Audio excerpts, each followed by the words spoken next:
Bonsoir et bienvenue dans l'Africa Newsroom, votre émission quotidienne de décryptage de l'actualité africaine en direct. Dernier volet ce vendredi de notre semaine spéciale Grand Projet ferroviaire africain avec un dossier consacré à la boucle ferroviaire ouest-africaine. Où en sont les travaux? Eh bien, nous en parlerons. Au sommaire également, le procès d'Idebien Malaki se poursuit à Paris. Théodoro Nguema Obiang-Mangué, vice-président de la Guinée équatoriale, est accusé de détournement et de blanchiment de biens publics. Et puis les drapeaux sont en berne au Botswana. L'ancien président Ketumile Masire s'est éteint ce jeudi à l'âge de 91 ans. 3 jours de deuil national ont été décrétés. Avec nous sur ce plateau pour en parler un invité, M. Hamidine Kane. Bonsoir. Bonsoir. Alors, vous êtes docteur en économie et en intelligence économique. Merci d'avoir accepté notre invitation. Merci à vous. Avec nous également notre éditorialiste Gracien Rukindekeza. Bonsoir Gracien. Bonsoir Graziella, bonsoir à tous. Tout de suite, c'est l'info du jour.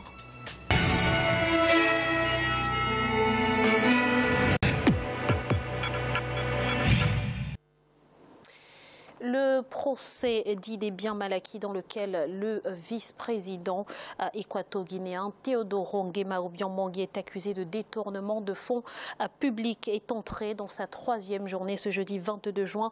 La défense a souligné une multitude de nullités de procédure. Explication dans ce sujet de la rédaction.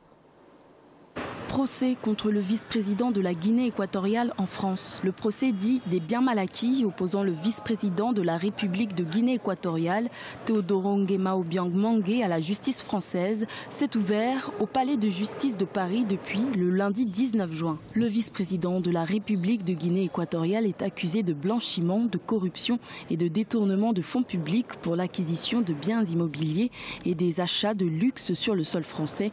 Au terme de plusieurs audiences, la justice tarde à apporter ses preuves, selon la défense de l'avocat. La justice française est manifestement incompétente pour connaître cette affaire. Pourquoi? Parce qu'on est devant un blanchiment qui est un délit de conséquence. Cela veut dire qu'il y aurait des délits qui sont commis ailleurs avec des répercussions en France. Mais ce qui arrive dans ce cas, c'est qu'il n'y a jamais eu de délit en Guinée équatoriale. Nous n'avons jamais contesté que notre client a eu des parts et d'actions dans certaines sociétés, les sociétés ayant gagné à l'époque des marchés publics, c'est normal que comme actionnaire, ils puissent avoir droit à des dividendes. Pour la défense, le procès soulève de profondes interrogations. La France peut-elle juger un vice-président d'un pays en faisant fi de son immunité? L'objet du délit, les moyens financiers n'étant pas sur le sol français, les juges s'arrogent-ils un droit universel à juger des faits se déroulant dans un autre pays? Quelle est la réelle identité des accusateurs? Les membres de l'opposition au pouvoir en Guinée équatoriale, notamment ceux du parti CORED, jubilent et portent des accusations souvent sans lien direct avec le contenu précis de l'accusation. Nous sommes fiers et très contents de ce procès qui a démarré lundi 19 juin et que la justice sera faite. Cela fait 10 ans que Théodorine et son fils et sa mère sont soupçonnés de détournement de fonds, abus de pouvoir et blanchiment d'argent. Toutefois, l'un des membres éminents de la CORED, témoin de l'accusation, Sévéré Moto, a été impliqué dans une tentative de coup d'État rocambolesque en 2014 contre le pouvoir en Guinée équatoriale, mêlant le fils de l'ancien Premier ministre de la Grande-Bretagne, Mark Thatcher, et coup de théâtre, le cerveau opérationnel de ce coup d'État loupé, le mercenaire sud-africain Simon Mann, viendra témoigner ce lundi 26 juin dans des audiences où il n'est question, après plusieurs audiences, que de la politique économique, sociale, financière et diplomatique de la Guinée équatoriale. Ce dossier est une construction, il est totalement vide. Si la question est de savoir si M. Nguema avait acheté un appartement, un immeuble à Paris, des voitures, dépensé des choses, la réponse est oui, il ne s'en est jamais caché, les voitures étaient immatriculées à son nom, il a déclaré les sommes aux impôts et l'argent provient principalement d'un compte bancaire ouvert à son nom en République de Guinée équatoriale. Il n'y a pas de paradis fiscal, il n'y a pas de offshore, les Panama Papers, tout ceci est totalement étranger à M. Nguema. Le procès, avec ses multiples rebondissements et témoignages, doit durer jusqu'au lundi 6 juillet. Alors, Gratien, plusieurs questions ont été soulevées dans le reportage. Il y en a une qui interpelle tout de suite. La justice française a-t-elle le droit de juger un vice-président qui bénéficie d'une immunité diplomatique? Alors, la question qui se pose, est-ce que vraiment la justice française est en train de juger un vice-président ou un citoyen? Citoyen, un homme, une personne qui peut être jugée, quel que soit son statut, parce qu'on ne le juge pas par rapport à une infraction qu'il a commise physiquement en France, mais à quelque chose qui existe. On sait bien qu'en France, quand vous rapportez de l'argent ou vous investissez, on vous demande de prouver l'origine de cet argent. Ça, c'est normal, c'est connu dans tous les pays avec tout ce qui est comme blanchiment d'argent sale. Donc ça, c'est un fait indéniable. Le problème, c'est de savoir, est-ce qu'on peut interpréter comme un jugement d'un vice-président ou d'un citoyen? Moi, je le conçois comme un procès. Et d'ailleurs, son avocat vient bien de le dire. Il vient de citer M. Nguema Obiang. Donc, cela veut dire que, pour moi, ils sont en train de juger une personne et pas le poste. Monsieur Kane, vous êtes d'accord, la justice française, elle est dans ses droits? Bon, moi, je suis dubitatif, à dire vrai. Je suis dubitatif parce que les Africains, d'une manière globale, sont contre la corruption et puis la dilapidation des biens publics. Ça, c'est un fait avéré dans le continent dans sa globalité. Mais néanmoins, le jugement du vice-président équato-guinéen pose problème parce que c'est un vice-président. Moi, je crois qu'on ne le juge pas en tant que citoyen, mais on le juge en tant que vice-président. Et puis, on le juge, par exemple, par rapport justement aux acquis qu'il a eus et puis à la position qu'il a dans son pays. Et puis aussi, c'est des règlements de compte. Il faudra le dire réellement. La Guinée équatoriale, c'est un pays qui est en train d'émerger. Dans la sous-région où se trouve la Guinée équatoriale, c'est le seul pays en un laps de temps à construire des infrastructures. Les autres pays entourant la Guinée équatoriale, depuis les indépendances africaines en 1960, n'ont rien fait de tout ce qui leur a été donné par la nature. Que ce soit par exemple le Congo, que ce soit le Cameroun, que ce soit le Gabon. Tous ces pays ont dilapidé.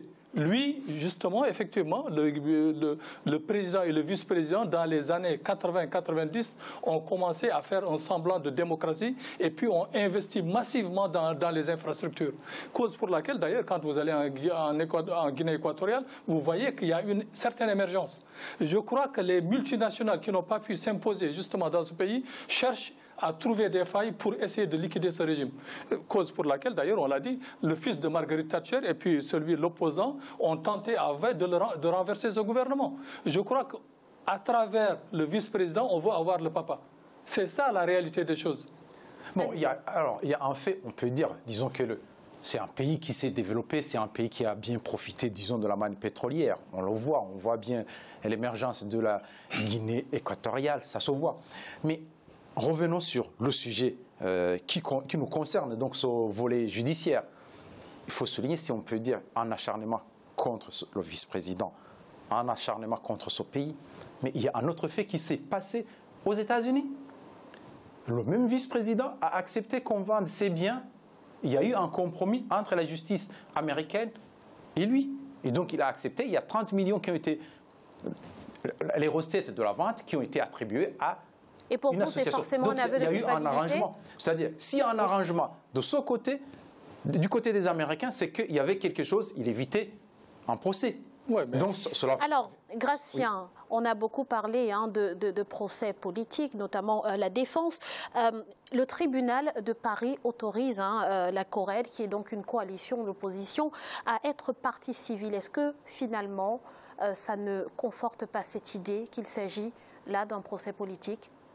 Bon, un procès politique n'est pas aussi loin. Vous savez, en fait, les affaires, tout est mélangé. Tout est mélangé, l'argent, les affaires, la politique, la corruption. Dans tous les pays, vous allez retrouver. Il n'y a pas un endroit où vous allez trouver la corruption sans qu'il y ait la politique. Donc, on rentre aussi dans quelque chose qui se mélange, mais en réalité, c'est que, malheureusement, c'est que ce procès-là devient plus politique et non pas judiciaire. Monsieur Kane. Oui, mais bon, comme vous l'avez dit, vous venez justement de le dire, c'est un procès politique. C'est un procès politique. parce qu'on est en train de le juger, pas par les faits qu'il a amassé de l'argent, mais parce qu'on veut réellement venir à bout justement de ce régime, du régime père et fils. Le procès en soi n'est pas la façon d'amasser l'argent. Ce n'est pas l'argent qui a été amassé, mais c'est là où l'argent se retrouve. Vous savez bien ce qui se passe au niveau de... Même il y a des Français qui vont en Suisse, qui ramènent de l'argent en Suisse, ils sont jugés si... Oui, mais ça sont des citoyens lambda. Sont des citoyens lambda qui ont... La loi elle s'applique à tout le monde. Voilà, mais la loi française, la loi française n'est pas internationale. Sur les biens qui sont en France. Mais sur les biens qui sont à l'origine de ces biens qui sont en France. Il faudra parler des banques qui sont installées en Guinée équatoriale. C'est justement le procès. Voilà, les banques qui sont on ne peut pas faire le là-bas. procès, on ne connaît pas ce procès. On est juste sur... Alors, Gracien, on va laisser M. Khalid on n'a qu'à taper d'abord sur les banques, la Société Générale ou bien BNP, qui ont fait des transferts massifs d'argent.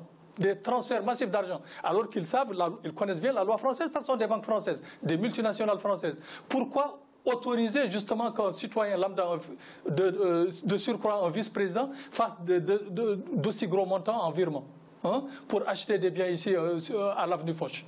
Mais donc, il faudra d'abord, avant de s'attaquer à lui, il faudra s'attaquer aux multinationales françaises qui ont permis justement que cet argent soit transféré en France. Oui. Très rapidement, voilà. Allez-y. Tout cela peut faire partie du procès. Donc, pour moi, le procès, c'est un procès qui doit évoluer. Mais il y a en soi, il faut respecter la loi. Le droit, il faut qu'il soit bien dit, mais en réalité, moi j'aimerais bien dissocier la politique de tout ce qui est autre chose et que quelqu'un, s'il est jugé des faits qui ont été commis en France, éventuellement que toute personne soit jugée, quel que soit le statut. C'est ce que justement les Africains on demande. On demande à ce que tout le monde soit jugé, quel que soit le statut. Il y a des pays, par exemple, où il n'y a pas d'immunité pour dire que la personne ne peut pas être jugée. Il y a des pays où il n'y a pas la Cour de justice.